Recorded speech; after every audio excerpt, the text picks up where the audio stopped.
বৌমা, সুব্রতকে একবার বলবে তো শেষ বয়সে যেন আমাকে হরিদ্বারটা একবার ঘুরিয়ে আনে। মনটা ভীষণ টানছে। সারা জীবনেও কোথাও যাওয়া হলো না। ৬৫ বছর বয়স্কা প্রভা দেবী তার পুত্রবধূ তানিয়াকে কথাগুলো বললেন। ১৫ বছর আগে স্বামী মারা যাওয়ার পর থেকেই বাড়ির চৌখাট ডিঙোননি। তার আগেও দু একবার যাও বা বেরিয়েছেন। তার সীমা ছিল বড়জোর পুরী। একমাত্র ছেলে সুব্রতর বিয়ে দিয়েছেন নিজে দাঁড়িয়ে থেকে। তাও বছর ১০ কেটে গেছে। এখনো নিজের চলাফেরার কোনো জড়তা আসেনি। এই রক্ষে ঘরের টুকিটাকি কাজে নিজের থেকেই হাত লাগান, যদি বৌমার কিছু সাশ্রয় হয়। ছেলে খুব ভালো একটা উপার্জন করে না, প্রাইভেট ফার্মে চাকরি, মাইনে বড়জোর ২০,০০০। তাও বাবা মারা যাওয়ার পর কোম্পানি দয়া করে চাকরিটা দিয়েছে। সংসারের দিন দিন যা খরচ বাড়ছে, তার উপর সামনের মাসেই বিরাট খরচা হা করে আছে। ৫ বছরের বিনুকে একটু ভালো স্কুলে ভর্তি করাবে, কেননা দিনকে দিন চাকরির বাজার যা হচ্ছে, একটু ভালো লেখাপড়া না শিখলে ভবিষ্যৎ অন্ধকার। কিন্তু ডোনেশনের অঙ্ক শুনে মাথায় হাত। এর উপর আছে তানিয়ার ভাইয়ের বিয়ে, সেখানেও একটা হালকা সোনার জিনিস না দিলে মান সম্মান থাকবে না। এই হয়েছে মধ্যবিত্তের সমস্যা। তানিয়া জানে সুব্রত কিছুদিন ধরেই খিটখিটে হয়ে রয়েছে। বিনু স্কুলে ভর্তি হতেই ২০,০০০ চাই। এরপর আছে শালাবাবুর বিয়ে, কোম্পানির কাছে লোনের জন্য অনেক ধরাধরি করছে, এখনো আশার আলো দেখেনি। এর উপর যদি শাশুড়ির ইচ্ছের কথা সুব্রতের কানে তোলে, তাহলে আর দেখতে হবে না। রান্না করতে করতে তাই বলে, আপনি তো জানেন বিনুর স্কুলে ভর্তি, তারপর আমার ভাইয়ের বিয়ে, একটু সামলাক, তারপর না হয় বলবো। আপনিও যেন এখনই আপনার ছেলেকে বলতে যাবেন না। রান্নাঘরের মেঝেতে বসে কুটনো কাটছিলেন প্রভাদেবী। না না, এখনই বলতে যাচ্ছি না। সত্যি ছেলেটার উপর বড্ড চাপ পড়েছে। আমারও যদি তেমন টাকা পয়সার সামর্থ্য থাকতো। তানিয়া উত্তর না দিয়ে রান্না করতে থাকে। একেই দেরি হয়ে যাচ্ছে। এই সময় ছোট্ট বিনু এসে দাঁড়ালো। শেখানো বুলির মতো বাবার শেখানো কথাগুলো সুর করে বলে, বাপি কি আজ অফিসে যাবে না? না খেয়েই চলে যাবে কি? তানিয়া একটু রেগে বলে, বলকে যা, মায়ের ১০টা হাত নেই। বোধহয় ওর বুঝতে অসুবিধে হলো, তাই বলল, কটা হাত বললে? প্রভাদেবী নাতির প্রশ্ন শুনে হেসে ফেলে। তুমি বাবুর ভাত পারো, আমি মাছের ঝালটা দেখছি। কুটনো ফেলে রেখে কোমরে হাত দিয়ে উঠে দাঁড়ালেন। না, মনে হচ্ছে বয়স হচ্ছে, কোমরটা প্রায় ভোগাচ্ছে। তাও চেষ্টা করেন শরীর ঠিক রাখতে, না হলে ছেলে বউয়েরই ভোগান্তি। ভাতের থালা নিয়ে গিয়ে টেবিলে রাখলো তানিয়া। সুব্রত অফিসের পোশাকে তৈরি। একটু আস্তে খেও, মাছটা আনছি। উত্তর না দিয়ে সুব্রত ভাত মাখতে শুরু করলো। তানিয়া গলার স্বরটাকে নরম করে বলল, কিছু উপায় হলো? মুখে ভাত নিয়েই উত্তর দিল, বিনুর স্কুলের টাকাটা জোগাড় হয়েছে। তানিয়ার মুখটা একটু ভার হলো। রান্নাঘরের দিকে গেল মাছ আনতে। শাশুড়ি ইতিমধ্যে বাটিতে মাছের ঝাল সাজিয়ে দিয়েছে। বৌমাকে আসতে দেখে বলল, যাক বাবা, বিনুর স্কুলের চিন্তাটা মিটল। তার মানে কান খাড়া করেই রেখেছিল। মনে মনে ভাবে, আমার ভাইয়ের ব্যাপারটা কোনো কিছু নয়। সেখানে হাতে করে একটা শাড়ি নিয়ে গেলে এই বাড়ির সম্মান থাকবে। এদিকে মা আর ভাই চতুর্দিকে এদের সম্বন্ধে বড় বড় কথা বুক ফুলিয়ে বলে রেখেছে। সারাক্ষণ জামাই জামাই করে অস্থির। অভিমানে চোখে জল চলে আসে ওর। গরম বাটিটা আঁচল দিয়ে ধরে স্বামীর কাছে নিয়ে যায়। সুব্রত অফিস যাওয়ার সময় প্রতিদিন মাকে প্রণাম করে যায়। আজও ব্যতিক্রম হলো না। প্রণাম সেরে উঠতেই তিনি বললেন, থাক বাবা থাক, বেঁচে থাকিস। ঠাকুর তাহলে কথা শুনেছে। টাকার জোগাড় হলো শেষ পর্যন্ত। সুব্রত বলে উঠল, মনে হচ্ছে এমনিতে কেউ টাকাগুলো আমার হাতে ধরিয়ে দিল। আসছে মাস থেকে মাইনে ২,০০০ টাকা করে কম পাবো।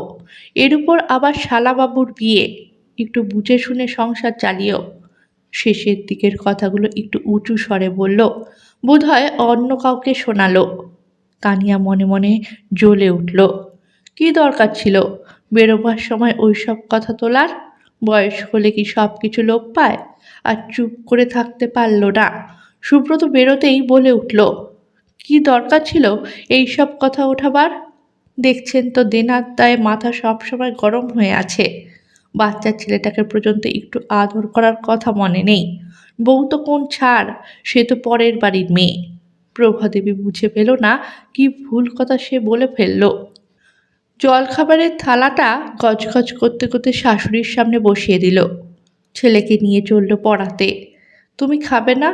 না, খিদে নেই, আপনি খেয়ে নিন। বেশি বেলায় খেলে আপনার আবার অম্বল করবে। একা রান্নাঘরে খাবারের থালা নিয়ে বসে রইলেন প্রভাদেবী। ভাবতে লাগলেন, সত্যি যদি কিছু টাকা থাকতো তার, এক নিমিষে ওদের মুখে হাসি ফুটিয়ে তুলতে পারতেন। জীবনের পুরনো পৃষ্ঠাগুলো ধীরে ধীরে যেন খুলতে আরম্ভ করলো। সুব্রতর বাবাও এই একইভাবে জীবন কাটিয়েছে, তাকে আর ছেলেকে নিয়ে। এতটা বয়স পর্যন্ত শুধু দেখে এসেছে অভাব, সচ্ছলতার মুখ কোনোদিন দেখেননি।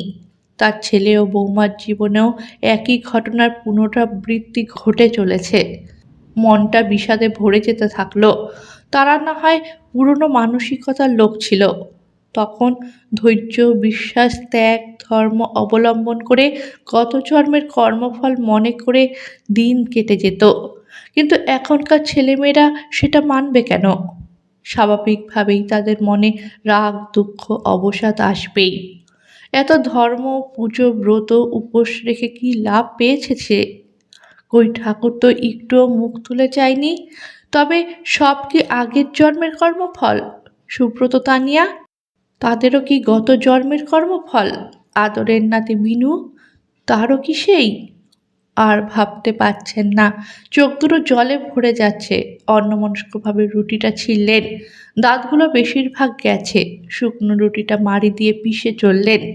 সেই দিন রাত্রেই ঘরে শুয়ে প্রভাদেবী শুনতে পেলেন ছেলে বউয়ের কথা কাটাকাটি, তানিয়ার অভিমান ভরা গলা। কেউ যখন কিছু ভাবছে না, তুমিও আমার ভাইয়ের বিয়ে নিয়ে ভেবো না। আমার একটা পুরনো সোনার দুল আছে, ওটাই ভাঙিয়ে আমি সম্মান রক্ষা করব। কথাগুলো শুনে সুব্রত একটু চিড়বিড়িয়ে উঠল। কেউ বলতে, তুমি কি মাকে বোঝাতে চাইছো? শোনো, দরকার হলে বেশি সুদ দিয়েও টাকা ধার করে মান বাঁচাবো। ওইটুকু গয়না আর বেচতে হবে না। এর আগেও ঘর সারাতে কিছু গয়না তোমার গেছে। রাগ করছো কেন? বিপদের দিনে পাশে দাঁড়ানো সব স্ত্রীর কর্তব্য। সান্ত্বনার প্রলেপ দেবার চেষ্টা।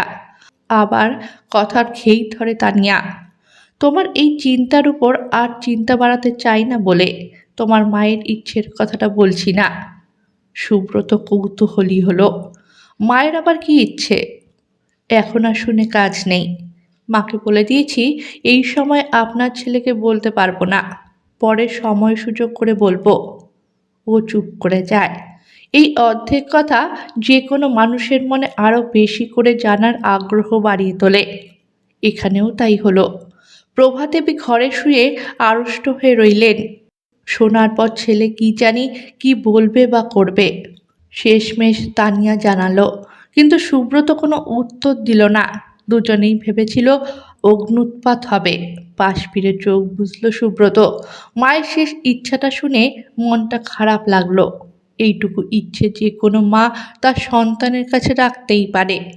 পৃথিবীতে যত রকমের সম্পর্ক আছে, সব সম্পর্কেরই নানাবিধ ইচ্ছে থাকাটাই স্বাভাবিক।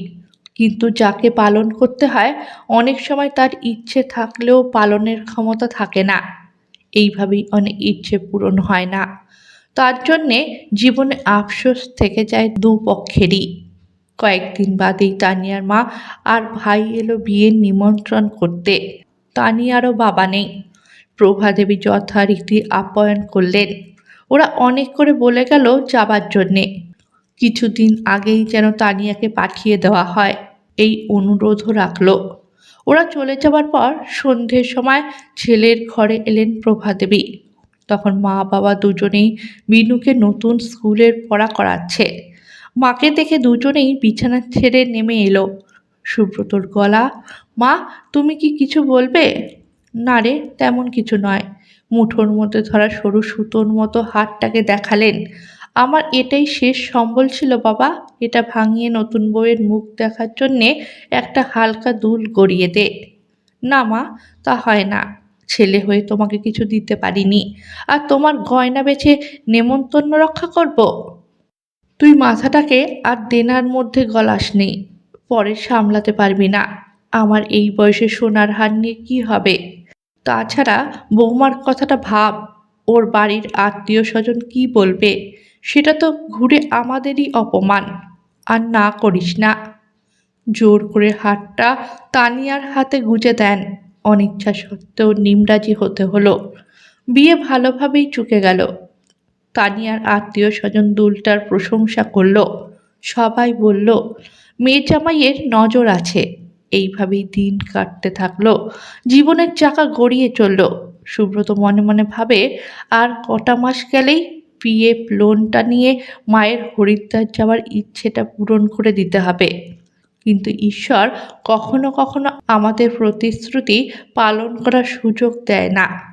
কেন তা বোঝা যায় না। সেই জন্যেই বোধহয় প্রভা দেবীকে তার কাছে ডেকে নিলেন। না হলে দিন সাতেকের জ্বরে কোনো মানুষ মারা যায়? এতদিন বাদে মনে হলো বাড়ির আসল স্তম্ভটা ভেঙে পড়ল।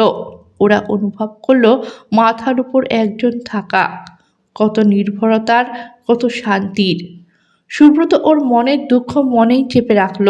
স্ত্রীর মুখে শোনা মায়ের শেষ ইচ্ছেটা যেন ওর বিবেককে সারাক্ষণই দংশন করে চলেছে। একদিন রাত্রে ওরা খেতে বসেছে।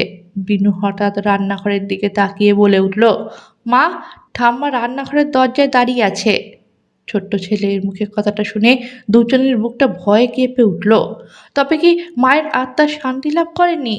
এরপর একদিন তানিয়া বাথরুমের সামনে শাশুড়ির অস্পষ্ট ছায়া দেখতে পেল। সুব্রত বাড়ির পুরোহিতকে ডেকে ব্যাপারটা বলল। উনি বললেন, এখনই তো গয়ায় পিণ্ডি দেওয়া যাবে না। আপনারা, বিশেষ করে আপনি, একটু সাবধানে থাকবেন।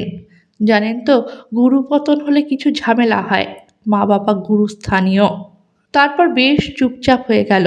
মাসখানেক বাদে ও শ্বশুর বাড়ি থেকে শালাবাবু আর শাশুড়ি এলো। অনেক গল্প হলো, কেননা নতুন বউকেও সঙ্গে করে এনেছে। তানিয়াও অনেক দিন বাদে সুব্রতকে হাসতে দেখছে। বিনুও খুশি, কেননা ঠাকুমা মারা যাওয়ার পর থেকেই ও গোমরা হয়ে গেছে। ওর জীবনে প্রথম দেখলো প্রিয় মানুষের মৃত্যু। তাছাড়া যত আবদার গল্প শোনা সবই ঠাম্মির কাছে। তানিয়ার মা প্রথম কথাটা পারল। জামাইয়ের দিকে তাকিয়ে বলল, বিয়ের পর থেকেই তোমরা কোথাও তেমন বেড়াতে যাওনি। আমরা বেড়াতে যাচ্ছি হরিদ্বার। আমাদের সঙ্গে তোমরাও চলো, খুব মজা হবে। সঙ্গে তোমাদের মনটাও ভালো হবে।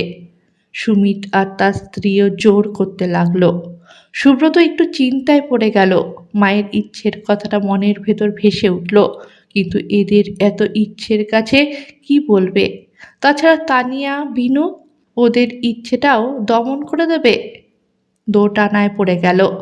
তানিয়ার মা মেয়ের দিকে তাকিয়ে বলে, কিরে, তুই কিছু বলছিস না কেন? তানিয়া মাথা নিচু করে বলে, না গো, হরিদ্বার যাওয়া হবে না। সবাইয়ের সঙ্গে সুব্রত অবাক হয়ে যায় স্ত্রীর কথা শুনে। আমার শাশুড়ি মায়ের শেষ ইচ্ছেটুকু পূরণ করতে আমরা পারিনি। মৃত্যুশয্যার সামনে দাঁড়িয়ে মনে মনে প্রতিজ্ঞা করেছিলাম, জীবনে যতই সুযোগ আসুক ওই একটা জায়গায় আমি কোনো দিন যাব না। বলতে পারো এটাই আমার তার আত্মার প্রতি শেষ শ্রদ্ধাঞ্জলি। এতদিন বাদে দুকড়ে কেঁদে উঠল তানিয়া। ওর কান্না সুব্রতর চোখেও জল এনে দিল। আমরা অনেকেই ভালোবাসা সবার সামনে ঢাকঢোল বাজিয়ে প্রকাশ করতে পারি না। তাই বলে আমাদের মনে কি শ্রদ্ধা, স্নেহ, মমতা, ভালোবাসা নেই? নিশ্চয়ই আছে। তার প্রমাণ ওই যে মেয়েটা কিছুতেই মনের অন্দরে জমে থাকা কষ্ট চাপতে পারছে না। অঝরে কেঁদে চলেছে তানিয়া। সুব্রত এবার বলে ওঠে, এমনও তো হতে পারে মা চাইছে ওর শেষ ইচ্ছাটাকে আমরা পূরণ করি। তাই হয়তো এই সংযোগ। পুরোহিতের নির্দেশে মায়ের একটা ছবি আর কিছু ব্যবহৃত জিনিস নিয়ে ওরা শুভদিন দেখে সবাই হরিদ্বার গেল। ওখানে গঙ্গার জলে সেগুলোকে ছলছল চোখে ভাসিয়ে দিল। মনে হলো দুজনের কানের কাছে কে যেন মায়ের গলা করে বলে উঠল, শেষ ইচ্ছে আজ পূরণ হলো, এবার আমি যাই। প্রভাদেবীর আত্মা শান্তি লাভ করুক। গল্পটা ভালো লাগলে চ্যানেলটাকে সাবস্ক্রাইব করে পাশে থাকবেন।